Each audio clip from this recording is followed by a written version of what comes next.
Près de 60 ans après sa formation et plus de 120 millions d'albums vendus à travers le monde, Deep Purple continue de faire vivre sa légende sans se reposer sur son prestigieux passé. Avec la sortie de Splat, son 24e album studio, le groupe britannique renoue avec l'énergie et la spontanéité qui ont donné naissance à des classiques tels que Highway Star, Smoke on the Water ou Lazy. Un nouvel opus enregistré sous la houlette du légendaire producteur Bob Ezrin et que Ian Gillan décrit comme le plus puissant du groupe depuis de nombreuses années.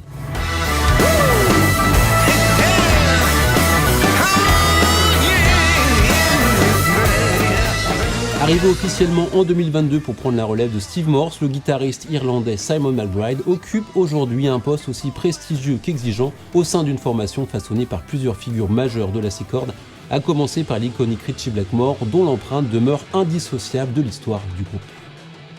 Eh bien les amis, c'est à l'occasion de la récente venue promotionnelle du groupe à Paris que j'ai pu échanger avec Simon McBride, un entretien réalisé en partenariat avec Guitalogy, le premier média digital gratuit consacré à la guitare, au cours duquel Simon revient sur ses débuts au sein de la formation, le nouvel album, sa relation privilégiée avec PRS et bien plus encore. Bon visionnage.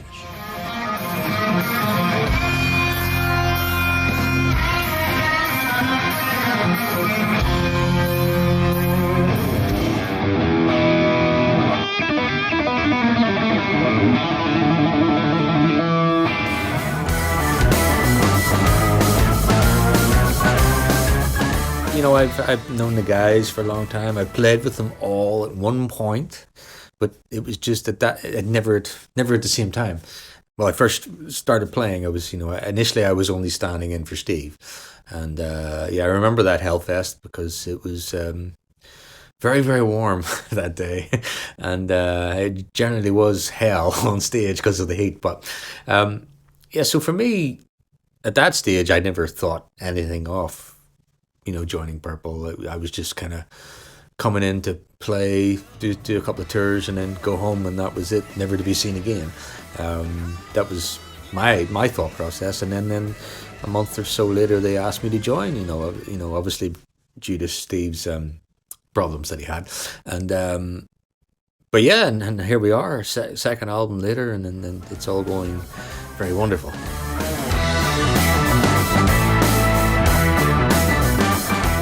Yeah, the fans have been great. I can't complain.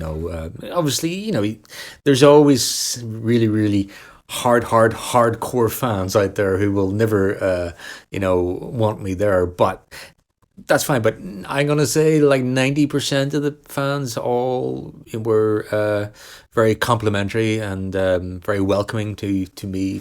As to the whole Deep Purple family, if you want to call it. So it was great. So my joining the band was relatively easy. I didn't take much criticism, which was brilliant.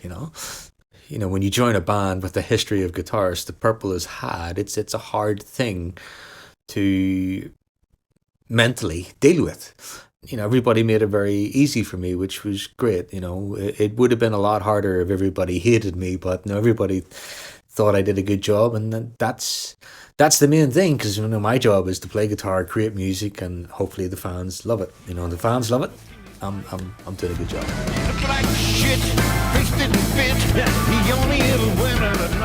I always knew about Deep Purple. Everybody did. They were one of the biggest bands in the world at the time, and there was Purple, Zeppelin, Black Sabbath, and all that stuff. But I grew up a little bit later. I grew up in the 80s hard rock thing with more of the shredder virtuoso guitarists like Steve Vai and Satriani and all that stuff. I always knew about Purple. I don't know. I always loved it. Thought it was great songs. Just they are. It's not that I didn't like Ritchie's playing. Ritchie's he's a genius, but it was just there were other things on my radar at the time that I wanted to look at. And I think around that time, that might have been the period of time when I was growing up where Purple had stopped maybe for a while. I think they reformed in the 90s again. So when I was growing up, Purple weren't really on the market that much. So, but yeah, it's strange. Everybody's first riff is Smoke on Water, but it wasn't mine. My first riff was... it was an AC/DC riff called If You Want Blood. That was it. And the second one I ever did was Kids Wanna Rock by Bryan Adams. So it's this strange thing. It's funny because when I grew up playing guitar, You know, obviously in the 80s you had Van Halen and all that sort of stuff, but before that all I listened to was like Michael Jackson and stuff like that, and all random stuff. But yeah, I always knew about Purple as well because, as I said, my dad, it was always, that style of music was playing in my house all the time.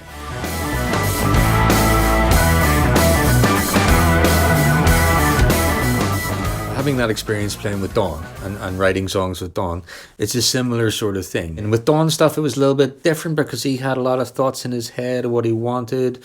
But a lot of the time we were just, you know, playing, jamming and seeing what came out of it.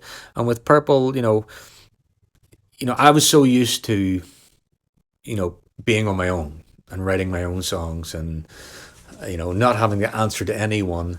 And I did that for a long time. And then I started working with like songwriters just because I wanted to try something different. So then there all of a sudden became from one person, me, to two people with another. And once I made that transition to working with a second person, was like, this is much easier for me because, you know, sometimes when you write on your own, you don't know if it's good or not. Your head is so engrossed in what you're doing, you can't make a decision. Where if you have that second influence, it's like, well, they'll give their opinion and then things get done quicker. So with Purple, the five of us in a room, you know, we all come pre-prepared with ideas. It's, you know, it's a natural thing for a musician. I have guitar riffs. My phone it must be about 600 guitar riffs in there. I don't know. But so I just flick through and, let's try that one. And usually what happens, if I play a riff or Dawn plays something, we'll all start playing along. And if it works, it works. If it doesn't, it doesn't. You know, I've played many a guitar riff in the writing session, and you know when Pacey doesn't like it because he doesn't play. He just sits there. No, I'm not playing that one. Okay, don't like that one. So a lot of people ask me, you know, how did you write this riff or this riff? And I'm going, I don't know. There's five of us in a room. I wouldn't write any riff if it wasn't for Dawn or Rudge or Pacey. It's that combination of the five of us in a room that makes the magic happen. You know?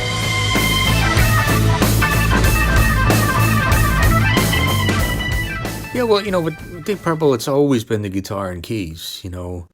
I remember doing an interview and somebody asked me about the second guitar part in Smoke in the Water. And I went, there is no second guitar part. That's John Lord. And I go, well, that's the sound. It's the sound of that Hammond and the guitar together. You play them on their own, it doesn't have the same effect, but you put them together, it's like, wow, there's the sound. And without trying to copy that, it's just having that in your mind at all times.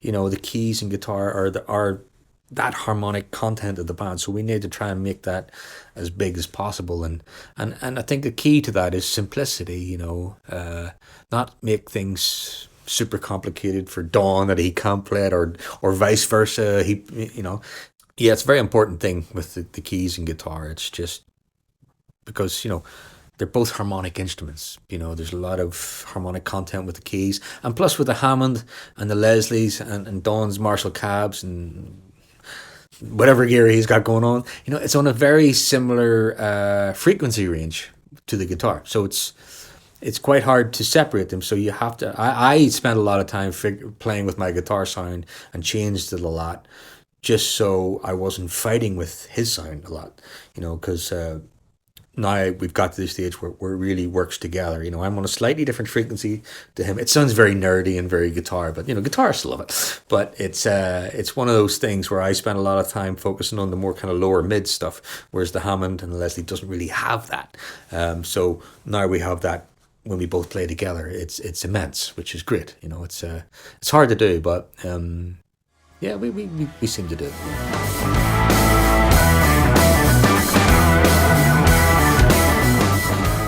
Everything in this album was different to the last one. This album, well, we went to Nashville, where a lot of the last 3 or 4 albums of Purple has been done, apart from Equals One.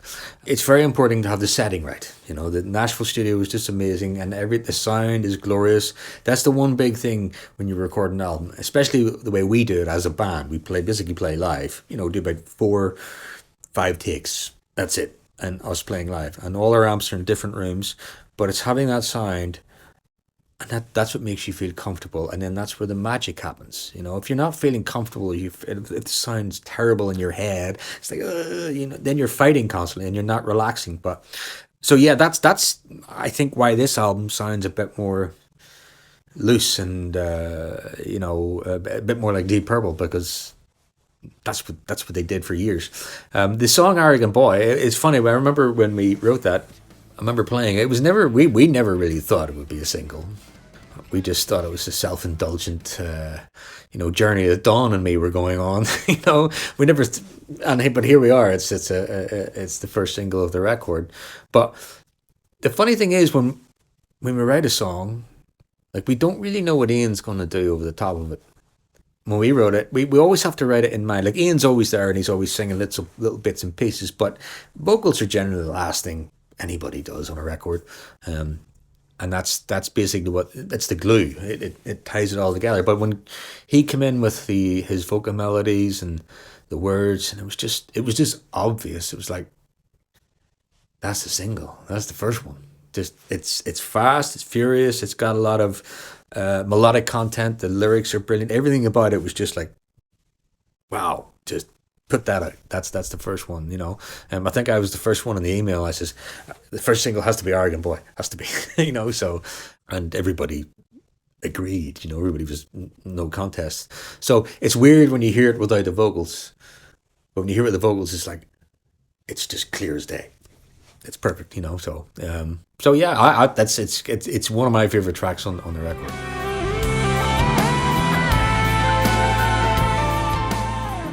Well, Jessica's Bra was basically that the little guitar riff. That was the little Irish thing I was actually playing around with on the day. And I remember Gillen, his ears popped up and went, "What's that? Do that. Let's do that," and he got excited about this. And so we started playing. I didn't think, again, when you sit down and play, you don't sit and go, "I'm going to write a song that's an Irish influence," or whatever. You just start playing stuff. I know we were just on a little bit of a break in the writing session, and I just started playing this thing, and he loved it. And then Dawn played along with me, and then it turned into this song, and I think Jessica's Bra, I think the original title was Jessica's Bar, but he spelled it wrong, and he went, "I prefer Bra." Yeah, it's a cool song. But so again with Purple, it's like, we don't set out to write anything. We just go in and play music, and whatever comes out comes out. And I've heard people say it's heavier. We describe this as a heavy metal record, and go, I don't really describe it as anything. We turned up and play. We never set out with any goals in mind. It was just it's play. Maybe it turned out heavier because the first writing session was at the end of a long tour, and we were all a bit tired and a bit grumpy. So maybe that's where the anger come out a bit, But I don't know. But look like shit, face didn't fit. He only ever went out at night. With any band, what's came before you have to be very respectful. There's certain things you can get away with changing, and there's certain things you just can't change. For example, like if you look at Highway Star, the solo on Highway Star, if I changed that, come on, that would just be stupid. That solo in that song is a piece of music in itself. It's a little song within a song, and I can't change that, because I remember going to South America, and we're playing in front of 60, 70,000 people, and I start the solo, and 60,000 people are singing that solo note for note to me. So I'm going, thank God I didn't change that bloody solo anyway. So, but I had free rein to do whatever I want. I always look at it, Steve is, Richie and Steve are just two, icons, geniuses on the guitar. And so, obviously I'll never be able to play like them, because I play like me, and that's just it, unfortunately. So I can try and do some of Steve's stuff, but it won't sound the same because I'm not Steve Morse, and I can try and play some of Richie's stuff, but it still won't sound the same because I'm not Richie. I'm just me. So there's certain things I like to change and try differently, And the thing is, when you're a guitarist, when you go into the studio, everybody thinks everything's, improvised. Every night is different. It's not. A lot of guitarists over the years, whether it's Gary or even Richie never improvised every night. You can't. We are all human beings, because one night you could feel terrible and not be tired, and the thought of improvising is like, oh, I could be bothered. For me to go in, create a solo in the studio, which I think is wonderful and it's really, really good, and then to say, when I go to play it live, I'll scrap that. And go, well, why would I spent hours figuring that out. Why would I scrap that and play it live? Or play something different live. So it's you just have to choose your moments in a way where you want to say one night, you know what, I'm going to change the solo of Lazy. Stuff it. I'm feeling good. And sometimes it works and sometimes it doesn't. Sometimes you go on and you can improvise and it's like, wow, that was really good. The next night you go, oh, God, that was terrible, So, but it's, so I always have a backup plan, because, when you're traveling a lot, sometimes, as I said, you can be tired, and plan A is always the best option.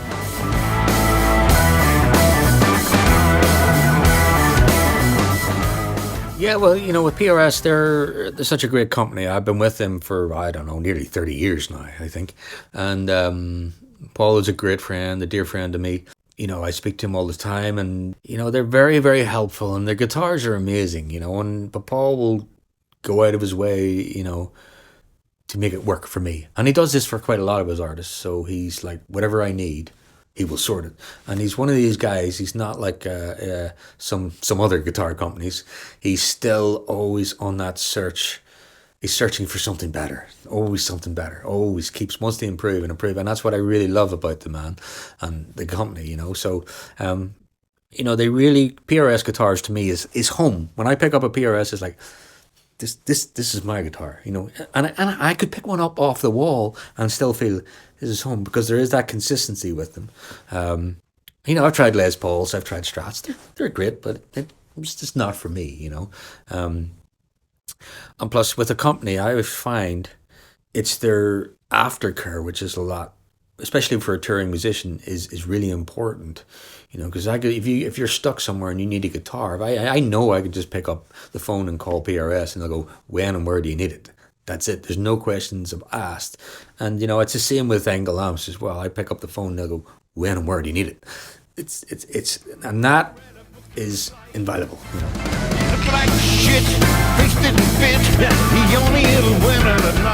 Well, yeah, I'm always considering it. It's one of those things with a guitar company. It has to be worthwhile on both ends. It has to make sense for me and it has to make sense for the company, because signature models are a very specific thing. For me personally, I don't play anybody's signature model. Even I use one, Marc Leterrier's on a song. I always find if it's a signature guitar or signature amp or signature pedal, it's geared around that person's specific idea in their head, that sound they want, which for me is like, yeah, it's great, but no, it's not me, So it's one of those things. It's a hard thing to do, a signature model. It's a hard thing to get right, that for the company, it's will they sell them, for me, I don't want to make it too specific that it's odd, that people don't like or whatever. But yeah, it's always on the cards, we're always talking about things like that, So, but who knows? We'll see.